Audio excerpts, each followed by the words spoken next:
शक की बीमारी। एक पति अपनी पत्नी से बहुत प्यार करता होता है। दोनों की लव मैरिज हुई होती है। दोनों के परिवार वाले इस शादी के खिलाफ होते हैं।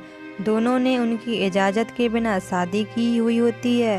वक्त गुजरता जाता है और वक्त के साथ दोनों के झगड़े भी शुरू हो जाते हैं। पति अपने काम की वजह से उसको वक्त नहीं दे पाता। पति राहुल जब भी काम से देर से लौटता, कविता की शिकायत शुरू हो जाती। उसकी कोई ना कोई फरमाइश होती थी जो अधूरी रह जाती थी।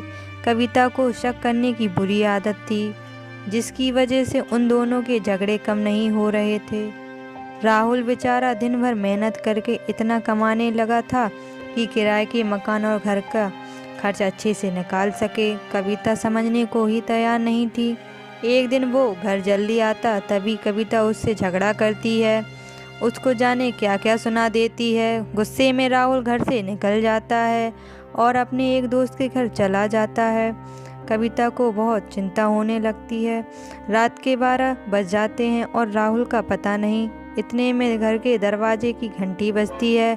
वो दौड़कर दरवाज़ा खोलती है। कविता को दरवाजे पर राहुल नहीं, पुलिस वाले दिखाई देते हैं। उनके हाथ में राहुल का कोट होता है और वो बताते हैं कि राहुल का एक्सीडेंट हो गया है, आपको हमारे साथ शिनाख्त के लिए चलना होगा। कविता का रोना पीटना चालू हो जाता है। वो अपने आप को दोष देने लगती है। अपनी गलतियां उसको नज़र आने लगती है। मन ही मन में वो अपनी हर भूल की माफ़ी मांगती है। वो अभी पुलिस वालों के साथ जाने के लिए निकलती ही है तो सामने से राहुल आता दिखाई पड़ता है। वो भागकर उसके गले लग जाती है और उससे माफ़ी मांगती है। उसका रोना बंद ही नहीं हो रहा होता है।